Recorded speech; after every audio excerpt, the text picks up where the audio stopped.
Thank you. Thank you is the key expression of my speech today. I was in a coffee shop recently, and I bought a cup of coffee, and I said thank you to the barista serving it. And she said, thank you back, not you're welcome. I thought that was particularly bizarre because we're taught from childhood that the sequence is supposed to be thank you, you're welcome, not thank you, thank you. But then I realized as I went around that this double thank you happens all the time when I'm buying or selling goods.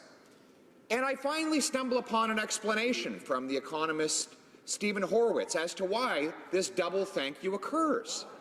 Because in a free market economy, whenever you buy something or sell something, you have something that is worth more to you than what you had before. If I have an apple and want an orange, and you have an orange and want an apple, we trade, we still have an apple and orange between us, but we're both richer because we both have something that's worth more to us than what we had before. How do we know that? Because the exchange was voluntary.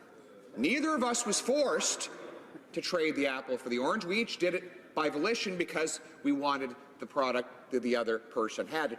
Every exchange in a free market economy, literally every single one, without exception, is based on voluntary exchange. An 18-year-old youngster walks into an Apple store in order to consider buying an iPad. Now this young man is worth about $1,000. He earned it on his summer job mowing lawns.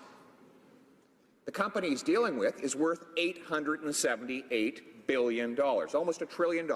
He is negotiating with the most powerful company in the world, almost $1 trillion in size.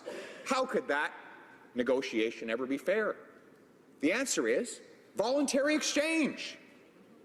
They cannot get his $1,000 for an iPad unless they prove to him that it's worth more than the money he has to part with to get it.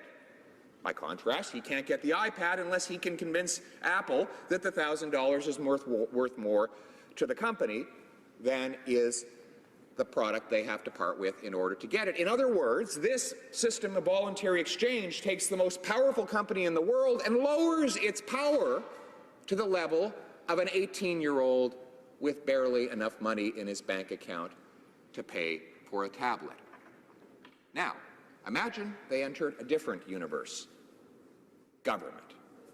If Apple decided it wanted a subsidy from government, paid for by the taxes of that young man, I'm afraid Apple would have a heck of a lot more power in making that decision come about, because the government, which would use force to collect the money to subsidize the company, Apple, in that scenario, can hire an army of lobbyists, can make political donations, can influence public opinion, whereas that poor young guy's too busy mowing lawns in order to have the same political power. And therefore, when government is in control of the economy, the bigger, the stronger, and the more powerful forces always get ahead. They can use money to acquire political power, and political power to acquire yet more money.